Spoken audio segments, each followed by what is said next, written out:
Martine Lemos. I'm here with Scarlett Trilia, and we're here to dive into the wonderful wild world of Jyotish, Tantra, Yoga, and Ayurveda. How are you today, Scarlett? I'm pretty good today. And I actually had an opening thought earlier before we started recording, which was although we try to touch on topics from throughout the various limbs of our lineage, we always come back to the Jyotish, and I Hmm. think it's just simply because it's so dynamic. And Hmm. there's really something real time new that we can think about and speak to every day. Hmm. And that system brings up themes that then tie us back to the other uh, practices and modalities and things. So I was just reflecting on that, mostly because I love Jyotish. I've never ever felt comfortable identifying as a quote unquote astrologer, but Right. it's becoming more and more inevitable. I mean, I think the writing was on the wall in the stars. I Oh, mean, yeah, for it sure. was but yeah, but I'm just starting to get comfortable with the fact that that might be what I need to Hmm. identify as. Yeah. So, what's happening in the sky right now? We just crossed through a beautiful full moon in the star sign of Revati, which is the last of the 27 star signs. So, full moon in Pisces. In this last of the star signs, it's really about gentle completions. Excuse me. Bless you. um, it is about gentle completions, and as we've discussed frequently, an ending is a beginning. And there's this negative connotation with ends and completions sometimes, and death, especially. People do not like to talk about death. People do not like to talk about destruction, letting go, loss. But those always precede something new. And so a full moon in Revati is not unique in that way, but it is one that is so simultaneously able to represent both completion and Hmm. beginning. And Hmm. Revati is the wealthy star, Hmm. by the way. Just Hmm. front load with that information. It's not like the Death Star. It's the wealthy star. And the star of transcendence. And this actually ties in very nicely to Ayurveda because in Ayurveda, death is considered the flowering. It's very beautiful. It's like we flower at the end. And I was actually thinking about this, in teaching Ayurveda recently. Like, it's just because there's always the conversation of like Western medicine versus Ayurveda versus blah. And we all know where we're going, right? We all know where we're going. It's inevitable. It's what pathway do you want to take to get there? And Mm-hmm. what will bring you the most joy and the most flow, right? And what will bring you longevity so that And you yeah. can move through the karma that you need to in this lifetime. And actually, I wish I could remember the exact words that were spoken. I was just teaching breath work at a longevity Great. symposium, and somebody very wisely brought up the point that we're not just trying to live a long time for the sake of being alive, it's more about prolonged wellness. And they Yes, said something quality of like, life. wellgevity. I can't remember what the word was, but I think it's so important to say that because life extension on its own in a vacuum is not a particularly sensible desire, but desiring to live in a state of wellness and well-being and happiness and abundance and vitality for enough enough time for you to complete your karma and Exactly. experience everything that you want to experience on this earth is Exactly. certainly something to be desired. And you know what's funny? They were going around, there were hundreds of people there, and somebody said, it was kind of, it's the topic of the group. And it was like, well, how long would you want to live for? And somebody Mm. just knee jerk reaction said 120 years, which is Yeah. exactly the amount of time that Right. you could stay alive to experience a full cycle of all of the Mahadashas in Vedic Exactly. astrology. after 120 years, you're kind of repeating yourself. I'm just gonna That's put right. it out there. You're just kind of, you're kind of running it back at that point. Like what? So Um, just stop. and actually, this also ties in with another very large theme of this particular full moon, which is this full moon is called the Sharad Purnima, or the harvest moon. And if you saw the moon, it is also the first supermoon, so it looks literally huge at this time of year. And this moon is said to drip Amrita, or the nectar of immortality. So I wanted to talk a little bit about this concept of Soma or Amrita on the podcast today. Let's do it. Because All right. we're gonna need that. We're gonna need it starting tomorrow when the moon gets to Aries. So let's talk about Soma. So Soma, Soma and Amrita are often used in interchangeable ways. It's this idea of nectar, and it does relate to the lunar. And, back in the Rig Veda, some of the earliest texts of the Indian subcontinent, um, this idea of soma, it seems to have been an actual plant and a deity and a sacred drink. We don't know what plant it was, and scholars go round and round about this, but it was somehow pressed or juiced from a mountain plant, and it was mixed with milk, and it was filtered through wool, and it was offered into a fire, and it was also drunk. And when it was drunk, priests uh, and gods got very high. Yeah, I was gonna And say, what I'm hearing is that this is a psychotropic substance, oh and yeah, for sure. yeah. Oh, for sure, for sure. And it made them very high, it made warriors very fearless. It made everyone ecstatic. And in the Vedas, there's a line that says, "We have drunk Soma and become immortal. We have attained the light. We have found the gods." And so scholars, I actually taught a workshop on Soma recently, and scholars don't know what it was. It could have been ephedra, it could have been amanita, it could have been like even a psychoactive honey. They don't know. And through time, this recipe got lost or no longer was important. And in the Upanishads, Soma becomes Amrit, which is this like immortal essence.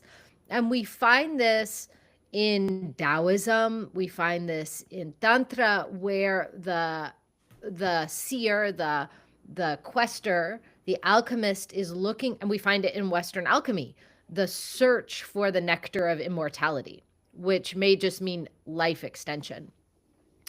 And then in tantras, in the later tantric period, the idea is that soma, this elixir, drips from behind the crown of the head.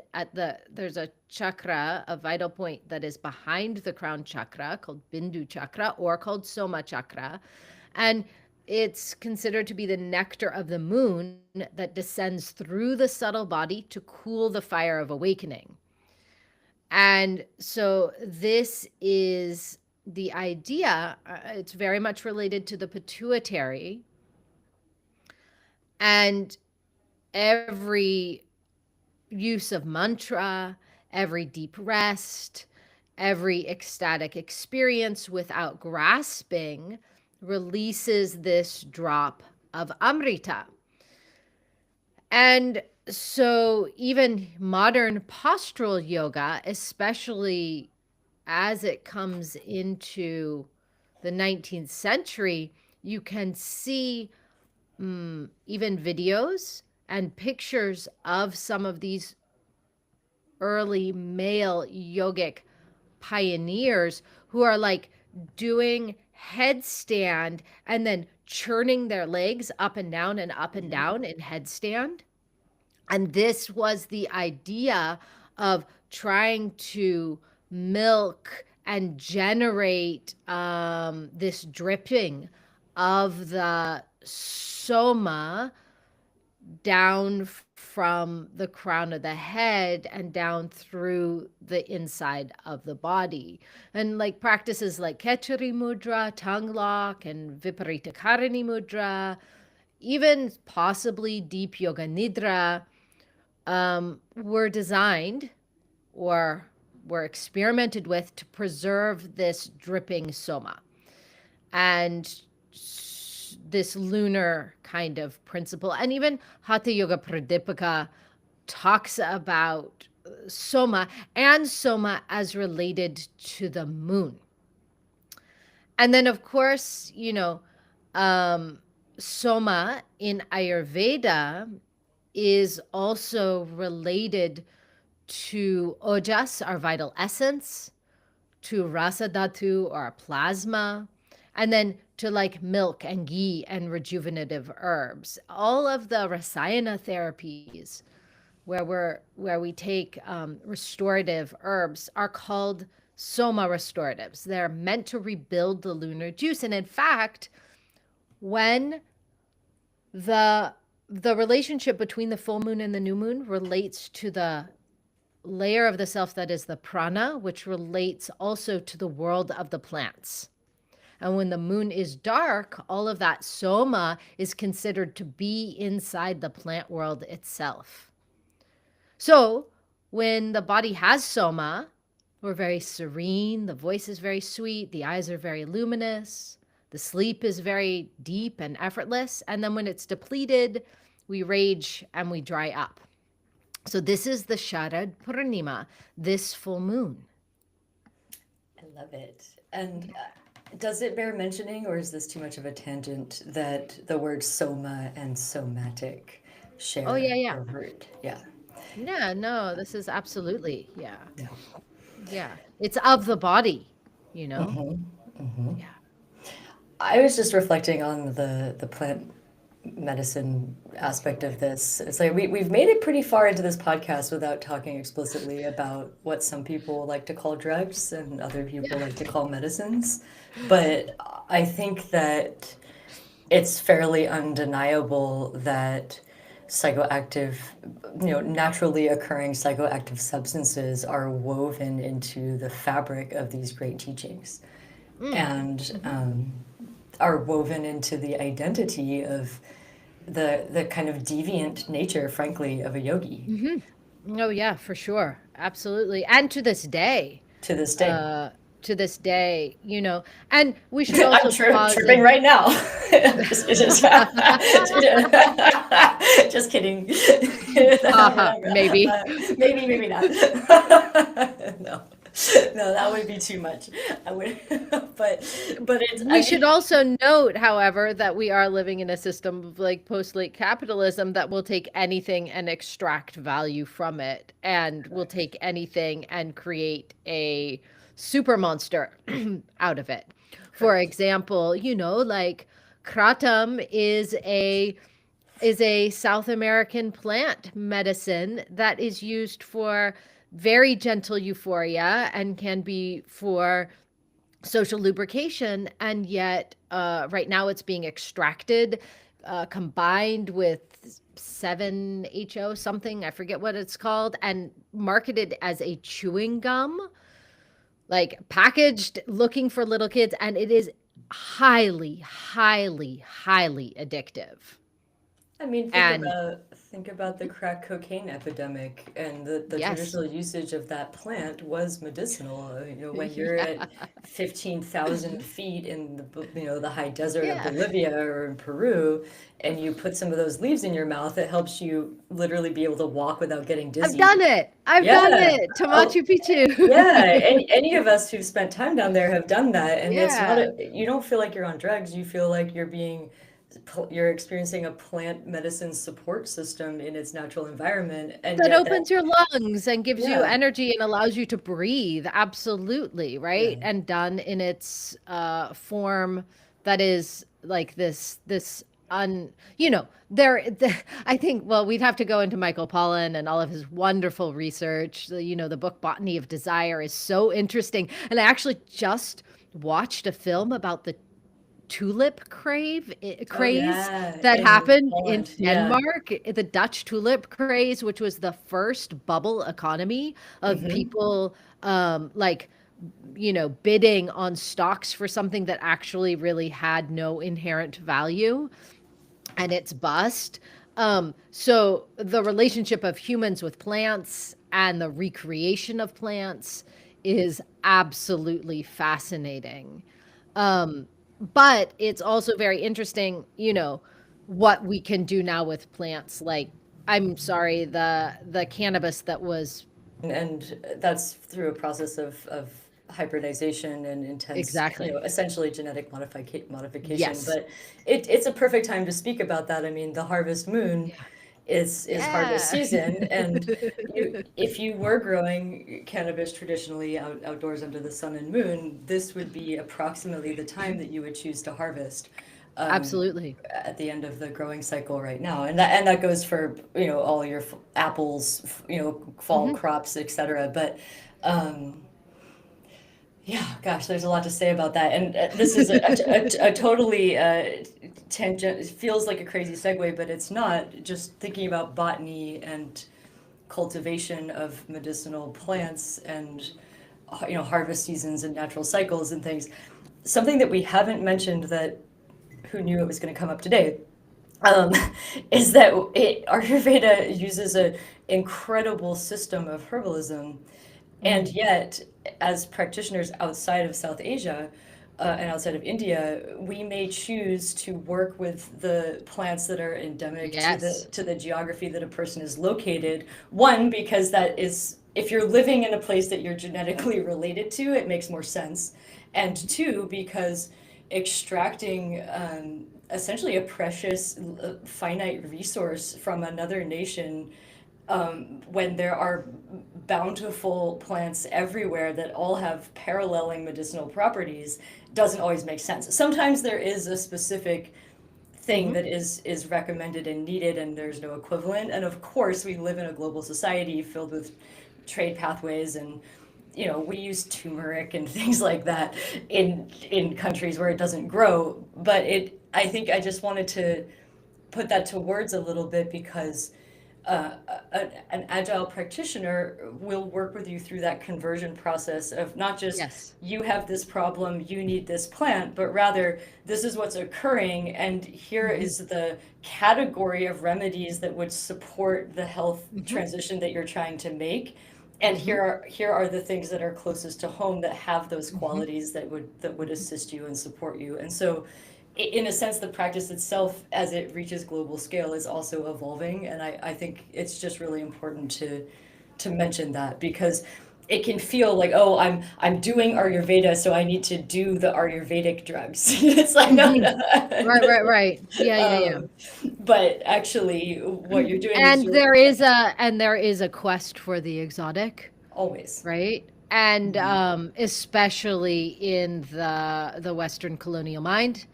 And so we could use rosemary, which has a heating, beautiful, wonderful property and is related to memory.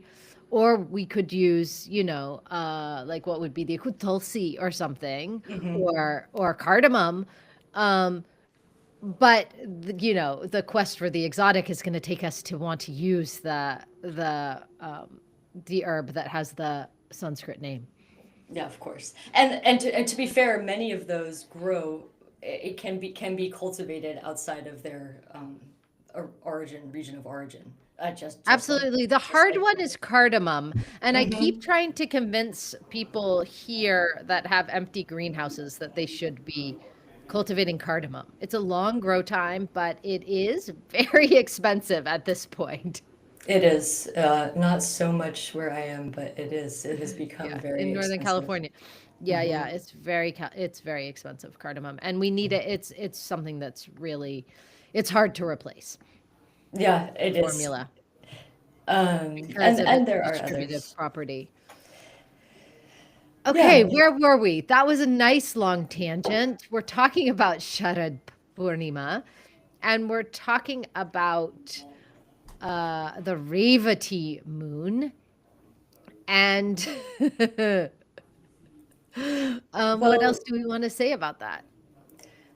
um, I mean, the full moon is always a kind of a marked time in a cycle. Mhm, mhm, Our podcast doesn't always correspond to a full moon, so we don't always mention it.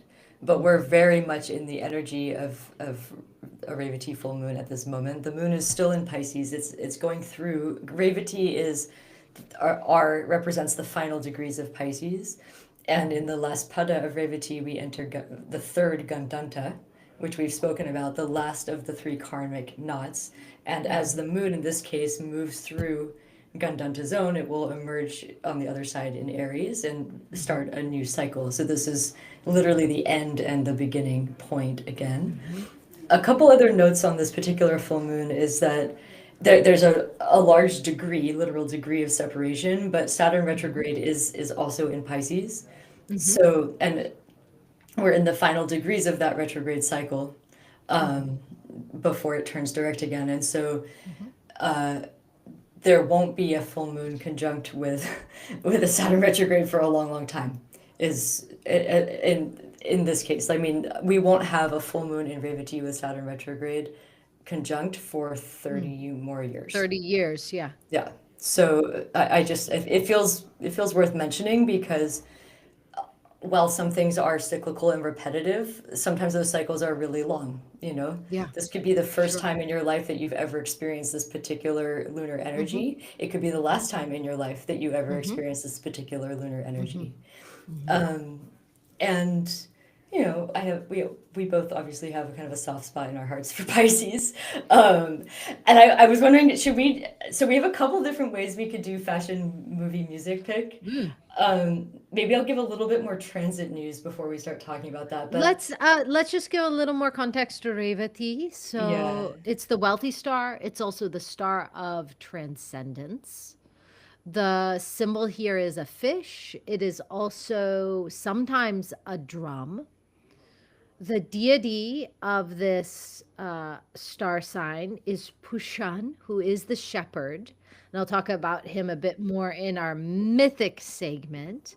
But Pushan's main job is to gather together and then point in a direction, to gather the group and then point into direction. And then also, Pushan is the lord of the animals. He is the one who takes care of all of the animals, both as a shepherd, but all the animal world, and is known for his deep compassion, very, very sweet, gentle, humble kindness. Because, it's like we've traveled all the way around these 27 star signs, and when you get to the end, you're probably pretty sweet and humble and gentle and surrendered. you've seen it all, and Almost to the point of like too much, yeah. much. Like this person can just take it all. Something interesting about Pushan is that he has very few or no teeth Yeah, I'm going to talk about this in the in myth. the myth.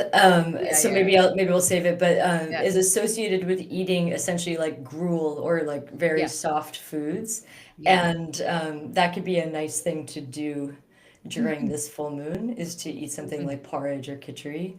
We're gonna mhm. save that for the myth. I Yeah. feel like the fact. Oh, I said earlier.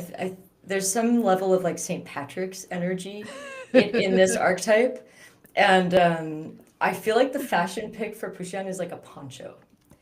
I Like, was thinking robe. yeah, like a robe So or a hooded yeah, robe poncho yeah. held Uh-huh. together with like a Yeah. clasp. Yeah, maybe with like Yeah. two fish clasp Mhm. holding Yeah, yeah, together. yeah. Yeah, yeah. Just like cape, like Hmm. like the cloak of a shepherd. Yeah, exactly. Cloak, Mhm. cape, robe, poncho energy is what's coming through for this fashion pick. Yeah. I Yeah. agree with that. Hmm. Mhm. Um, so okay. I've got a music pick. Ooh, do the music pick. Fleetwood Mac's Silver Springs. Okay. which there's a whole story about that song, and it's basically like about a horrific breakup, and then she like sang it to him on stage after they broke up, and it's like, I would have been your silver spring. And so it's very much like a bittersweet ending, but it's also the silver spring of the Amrit or nectar, and it's just like kind of searing and sad and beautiful. I like it. I Yeah. was kind of getting like Pied Piper energy for the music there.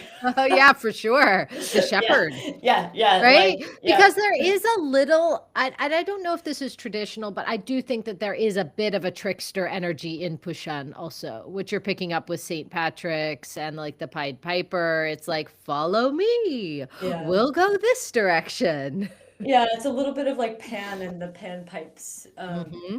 Oh, I saw such a funny. Oh, it's too distracting. I Ooh, saw. I've got another music pick. Um, Massive Attack Teardrop. Okay, yeah, that's a good one. Yeah, yeah, yeah, Yeah, for sure. that's a good pick. Yeah, Hmm. excellent. Yeah. Yeah, yeah, yeah. Okay, do we want to tell the myth before I start yammering about other transit news? I feel like we should. If Yes. it's about push in, we should tell it now. Yeah, yeah, Okay. let's tell the Okay. myth. So, Okay. once upon a time, long, long ago, far, far away, simultaneously right here and right now, and inside of each of us, there was this huge sacrifice, a yajna held by Daksha, who is the architect of the universe and happens to be the father in law of the great god Shiva. And Shiva is the outsider who lives in the cemetery among the ghosts and the yogis. And so Daksha, he invites everyone except for Shiva because he thought Shiva is too dirty and wild and crazy. So Sati, Shiva's consort wife, learns of the insult and she's just heartbroken. She wants to go to the yagya and asks her husband to let her attend, but he refuses because he knows how cruel Daksha is. But Sati goes anyhow. Good job, Sati. Good boundaries. And when Daksha mocks her husband in front of the gods, she throws herself into the sacrificial fire. And we could say a lot about that.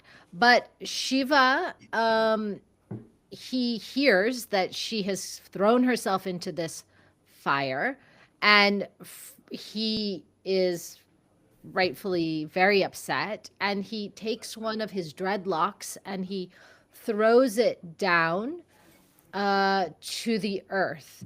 And out of this dreadlock comes the great warrior Virabhadra, from which we get the name Virabhadrasan, warrior pose. And Virabhadra comes into this ritual ground and annihilates everything, tears down the altars, breaks the offerings, and punishes every god who is standing by there. And this is where Pushan, he's at the sacrifice. He's this very gentle, radiant shepherd god. And he had been eating at the ritual, eating rice and just smiling and pretending not to notice the injustice.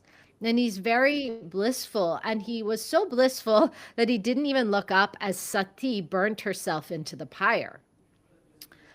Virabhadra sees this and he hits Pushan across the face, knocking out all of his teeth. But as the chaos ends and Shiva's fury cools down, all the gods beg forgiveness, but each deity is left with some marker. Daksha, his head gets cut off in this story and gets replaced by a goat. Bhaga gets blinded, and Pushan is left toothless, only able to eat soft food. And so the offerings that we make to Pushan are porridge and milk and ghee. So this is really interesting because Pushan's teeth represent the power to digest experience, both food and truth.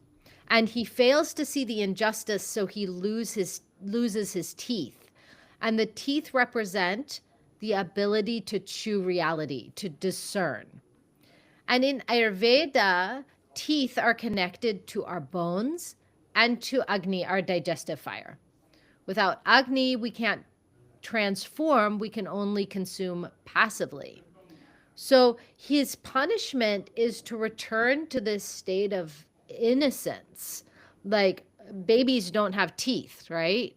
This is just pure milk and pure ghee, just this lunar nourishment. And so he becomes the guardian of travelers and shepherds and pathways to move between worlds. And the toothlessness becomes this symbol of nonviolence and gentleness because you can only feed, you can't bite. Pushan has no bite. And so Pushan rules Revati Nakshatra, where the moon is full on Sharad Purnima, with this moon that is said to drip Amrita. So when you're under Revati moon, it's the toothless shepherd who teaches nourishment. Yeah. And then, Pushan is the transformation through surrender. Shiva is this transformation through intensity. So, as usual, this is fire and milk, tapas and soma. So, there you go. Lovely. Lovely. Lovely.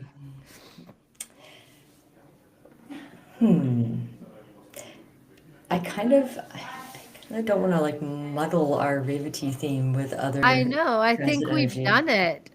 We can wait until next week to talk about some of Did the we pick a other. movie? We did not pick a movie. We need to pick a movie. We're not. We're not. So listeners may have come to learn that neither one of us grew up with a television. So I know. It's such a problem. I have not seen a below average amount of movies in my lifetime. I also Um, have seen well, I mean, I guess I talked about the Tulip movie that I saw, which was called Tulip Fever. yeah, It was pretty great. I feel like the Mm. never-ending story, Oh, really good one. right? I think that Yeah. there's something there. Not that I've even seen it since it came out, but there's something about that particular both style and Mhm. theme that fits with Mhm. this. This would be a good time to rewatch that movie. Mhm. Yeah, yeah, I agree with that. Yeah. Yeah. And, other music could just be kind of ambient also. Like Richard James ambient whatever it's called. yeah, something like that, or kind of like jazzy, like fluidy Mhm. jazzy, or even Mhm. like liquid drum and bass possibly could work And for this, really, yeah. like any film about animals, like Hmm. any animal films or like Lassie film, where you like take care of a orphaned animal, is appropriate for this full moon theme. I'm trying to remember the name of this book. Is it called Animalia? Animalia? Yes, yes, yes, yes. That's so beautiful. Right? It's an illustrated children's book. I was just checking. Yeah. Graham Base. Yes. Beautiful book. That would be a nice one. Like Mhm. if you have like a child's birthday to celebrate in Mhm. this time period, Mhm. who's the right age for that? That would be a beautiful gift at this moment. Mm. Um, Mhm. yeah. Ooh, how about for music? How about Moon River? Oh, that's sweet. Yeah, Moon River is a good Right? one. Moon Yeah. River pouring the soma onto Hmm. us. There's got to be something else about like drip, It's so much better. Drip. There's probably, I mean, I'm trying to think. There's probably like some drip rap songs for sure. Mm-hmm. Mm-hmm. Yeah. Yeah, and fashion-wise, I mean, hopefully everyone has something drapey that they could, or I mean, at least wear your bathrobe. Um, Right? Totally. but at a minimum, or cape around the house. For sure. Um, Yeah, this is very Cape. it's very cape energy, like a kind of a velvet cape would You be. have that white cape. That is a blazer that has a cape-like I feature. know. I could wear that. I could wear that I to missed my that. next. I missed that. Did that make it to London? It's in London. Yeah. Oh, thank goodness. I I'm don't so glad. I haven't been given that many opportunities to wear. I gotta get that out before the end of the. You got to get that out. I I gotta mean, get it out. That's a very it'd be a good good. idea. We Good are both yeah. wearing white today. It must be for the Sharad It is, and look, Purnima. this even matches yours even better. Look Yeah, at and I'm this. wearing like all white today. Hmm. Yeah, exactly. All right. I think Um, we've done it. we have, and next week I'll just foreshadow this. There is a kind of irritating conjunction happening in Libra, Oh, yes. that we can chat about. It'll still be going on next week. We can talk about that. Uh-huh. And in another week from now, we will be approaching Jupiter's transit fully into Cancer, Yes. and there will be other transit news. So Om I think Namah Namah Shivaya. Shivaya. Srimatre Namaha. Brilliant. Good